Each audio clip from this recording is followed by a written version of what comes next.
Welcome back to Endmyopia. This is episode 11 of the journey to improve my eyesight back to 2020 with nothing more than reduced prescription lenses and biology. Now, the first thing I want to say is a big thank you to everybody who leaves feedback and comments on these videos. I do appreciate it a lot, actually, and it's quite a lot of fun to make them as well, so I'm going to continue to make them. It's dawning on me that some of these videos might just be the first that some people see with regards to myopia. It's a little background story. I've worn glasses for 13 years, I've worn contacts for 7 years, and for the past 4 years my glasses prescription has been -5 in both eyes. I found myopia and I went from total skepticism to a willingness to try it, got some initial results, and now it's just gone off the charts. Like, I'm probably a crazy religious convert at this point, but there's no eye pills, there's no eye vitamins, there's nobody's trying to sell you anything with myopia. The only thing you could possibly buy is a mentored course if you don't want to put the effort in yourself, but I haven't paid anything myself, and there's no reason why people like yourself can't replicate the same results. Maybe not as quickly, but you can definitely improve your eyesight and get it back to 20/20 vision. I strongly urge you check out the blog and give it a read and see what you think. So, general vision update. These are my current normalized. In the left is -1.75 and in the right is -3. I was going to reduce a bit quicker than this, but I've decided to scale it back due to things I'll explain later in the video. But, you know, I obviously cannot put it into words how much my vision has improved in such a short period of time. It does not seem to be the normal scale, the time scale for results in the slightest, and I am genuinely ecstatic. I'm thrilled. I couldn't give it justice just by saying things on camera, but it's very impactful to say the least. So, wearing this pair of normalized, there is a very faint blur challenge in the distance, which I'm constantly clearing up with active focus, and it's kind of just like, it's not really that challenging at the moment. I do struggle with lower light conditions, but that's how you know it's a good pair of normalized. But daylight, you know, these glasses are terrific for getting the stimulus I need. And I don't even wear differentials anymore. I can just see my laptop screen. I don't need differentials. I don't wear them anymore, which is crazy to say. You know, I think when I was on -5, I had to be like 15 centimeters from the screen before I could see it without glasses. Now the standard seems to be I don't want to wear glasses. I don't need to wear glasses. It's quite impressive, really. And the observant amongst you will notice that this prescription, this pair of glasses, in fact, they are my former differentials from Endmyopia episode 8, where I talk about getting new glasses. I wear differentials for close-up. So to say that's a crazy rate of reduction might be underselling it a little bit. It is just stupefyingly quick. And I don't think anyone looking at these logs should ever take my personal experience as what you're going to get, because from the looks of things, my eyes just can't stop adapting to new prescriptions really quickly. So, what giant mistake have I made? I did say in the last episode that I might be doing something wrong, I might be making a big mistake, and I found my big mistake. But if I found it, that means I've tried to correct it at the same time. So, if you're going into Endmyopia, you need to read the blog, and I have read the blog. In fact, I binge read the blog starting out all of this. I watched all of the videos, pretty much. I read all of the blog forum posts, became a, you know, certified optometrist, not really, in a very short space of time, and I knew what I wanted to do with my eyes and how I was going to improve, and that's worked for the most part. So the information on the blog for those getting into this is there for a reason. It does contain pretty much anything you need to know about improving your eyesight, and there isn't actually that much to know. It's relatively simple. It just comes down to reduced prescription lenses and active focus, which is a commendation of the eyeball consciously. And it doesn't really come down to much more than that, as well as good habits, you know, going outside and stuff. But you need to take the time to read the blog, and the vast majority of information, you need to pretty much stick to it as if it's gospel. But there are some rules that I have definitely broken, and maybe that would be appropriate to some people, and maybe it wouldn't. This isn't a one-size-fits-all journey. So the rule I've broken is fast reductions. Jake does recommend that people reduce every 3 to 4 months to allow time to get adjusted to the focal planes in the prescriptions they're changing. I've kind of shattered that rule. I've shattered that rule a bit. I've been reducing roughly every 5 to 7 days actually, and that's, you know, I've managed to pull it off myself. I don't know what it is about my biology. Perhaps I've got some cool habits that are very ingrained, but that's really not to say that will apply to anybody watching this video in the slightest. There's so many variables, and for the most part you need to see what works for you. Everyone's progress reports are very different, and for good reason, because all of our eyes are very different based on genes and habits and eye strain and diopters that you had when starting. There's a million different factors to take into account, so not a one-size-fits-all journey. But for myself personally, I've had a prodigious rate of improvement, and a lot of that is down to ignoring the rule of 3 to 4 months for reductions. But listen to your eyes and see whether your vision is actually improving before attempting something like that. So yes, I got into the habit of perhaps ignoring some of the rules. That's just one rule. I haven't really ignored too many off the top of my head. But one rule I was going to ignore, and I've pulled back on it, was about equalizing diopters. So in my eyes, I'm improving very quickly, and any change that I make to the eye is usually reciprocated very quickly within, you know, improved vision. So as you'll know, I've got a diopter gap of 1.25 between the two eyes. This is 1.25 more myopic than this eye.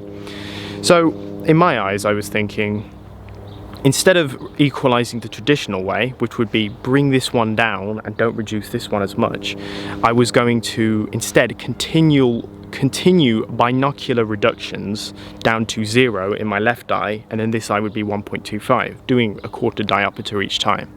And that would be a rule ignored. You're supposed to equalize your diopters well before that stage to allow a safe return to 2020. But I was going to ignore that because I figured, in my head at the time, I was thinking, if the light rays are converging slightly in front of the retina, then your vision will improve. That's the stimulus. So if this eye is 20/20 and this eye is 1.25 myopic, you know, using the correct lenses will allow it to adjust. But on closer inspection, I figured that your visual cortex is responsible for a lot of accommodative mechanisms within the eyeball. Your eyes and pupils will shrink and expand based on, you know, distance and the image you're trying to view to accommodate for things. Now, if your left eye is perfect at 20/20, the right eye is not going to have any incentive to accommodate for different distances at length, which is a very important stimulus for improving your eyesight. So I don't want to allow my left eye to pick up all the work and then suddenly my right eye isn't getting the adequate stimulus. So, and this was all in response to a very good and influential member on the forum who, you know, wisened me up and said, this is what you should be doing. And I wisened up. So I changed my plan for prescriptions, and I'm now going to focus on equalizing my right eye to the same level of reduction. So what's up after this pair of normalized? Well, I've made what should be, in theory, my last ever order of glasses. I've got 9 pairs coming through the post. They must think I'm really weird. But I've got 9 pairs coming through the post, and they are all to do with equalizing. So I'm going to maintain my left eye at minus 1.75 for 3 more reductions, I believe. I'm going to bring my right eye down. So I'm going to go minus 2.75, minus 2.5, and minus 2.25. And then when this eye hits minus 2, I'm going to reduce this eye to minus 1.5. And then I'm going to bring it down minus 1.75, and then eventually minus 1.5 for both eyes, binocular. And then furthermore, I will reduce minus 1.5 to minus 1.25, and then minus 1. And after that, in theory, I should not need glasses for normalized anymore, and then it will just be using my natural eyesight to do active focus, the good habits you need, the whole thing really. Now, unfortunately, that is actually another rule broken.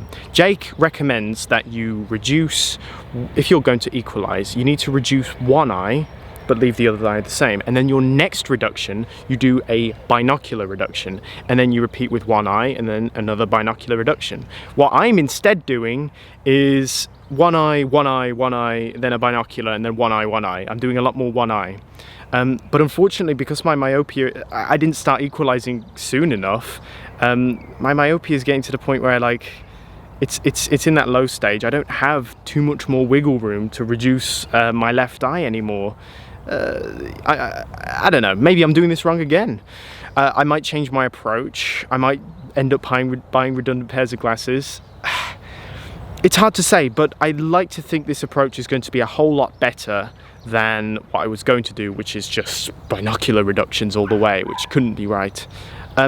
So I think my biology will be able to take the single eye reductions consistently.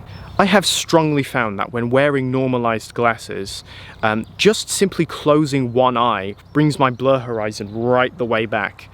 Binocular vision, having both of your eyes in the game and participating, very important.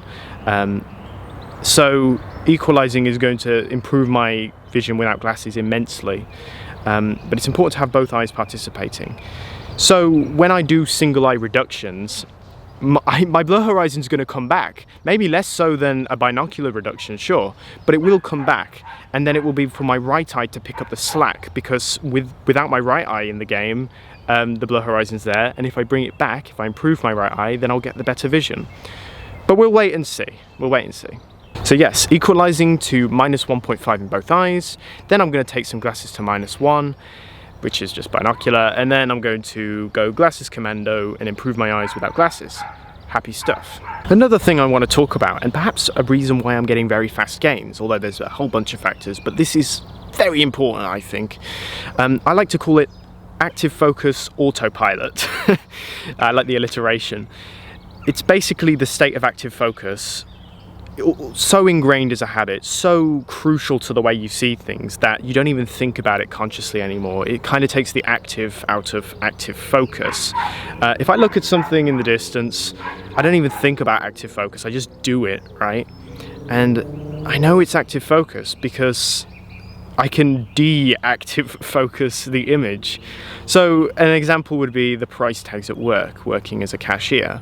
You know, if I've got my pair of normalized on, with active focus, which is kind of the default state of my eyes now a little bit, it's pretty clear. It's 20/20, crystal clear. Yeah, directional blur here and there, but most part 20/20 crystal clear. But if I de-active focus the image, the blur horizon just comes right the way back. And if I didn't know what I was doing, I'd be like, whoa, this is such an undercorrected pair of glasses, what am I wearing? And the price tag is completely blurry, I had no chance of reading it, not a snowball's chance in hell of reading it. You know, active focus is stupidly powerful, and if you can ingrain it in your mind to death that it's a habit, get to the point where you don't have to consciously think about it. There is a clinical study that shows accommodation of the eyeball is super important for stimulus to improve your eyesight. Well, not to improve your eyesight, but to reduce the axial length of your eyes. And Endmyopia is based on science. I found that with all the active focus I'm doing, my eyes are, you know, improving a fair bit. Try and get active focus as a super ingrained habit. That is, if you know how to do active focus. You might not have found active focus yet. It is a bit edgy sometimes when you're in the early stages, as I've found. You might think you found active focus, but you possibly haven't. But I found that when I found active focus, I knew for certain that it was active focus and not some other substitute. I had no doubts about it when I actually found it. So keep experimenting. It took me 8 to 10 hours, let's say. It did take me that long of staring at things, staring at one specific thing for a very long time and just fiddling around with the tensions in my eyes and like doing this sort of crap, doing that sort of thing, and eventually I did find it, but it takes a very long time. Do persevere with it. Active focus is a great thing and your results will follow once you've finally learnt it, and especially if you ingrain it as a habit. I don't have too much more to say today for this log. One more thing I will add though is that, you know, our Lord and Saviour Jake has been spotted on Instagram wearing plus lenses of plus 1.25 in both eyes, and I thought, you know what, I want some free delivery. I'm going to spend a certain amount, get the free delivery, and I ordered my own pair of plus 1.25 lenses in both of my eyes. This is long-term stuff when I'm fully at 20/20, nothing to do with what I'm doing now, but I'm going to get some plus lenses for up-close use, and just so I can avoid eye strain and all that other junk that comes with pseudomyopia. And no one wants that. I certainly don't want it again. So that's good stuff. So that's all I really have to say for today's log. A bit of meta YouTube. I've got some video ideas. I'm generally waiting to get legitimacy and actually improve my eyesight a fair bit more before I start making my own sort of content on how you can improve your eyes a bit more as well. But at the moment I haven't actually fixed my eyesight yet, so why would you take advice from me? However, in the long run, it does look like I am going to get back to 20/20 eyesight, so I do need your help to come up with video ideas. I would much appreciate it if you leave a comment and genuinely tell me what you want to see in a video. I will make videos on topics that people ask for.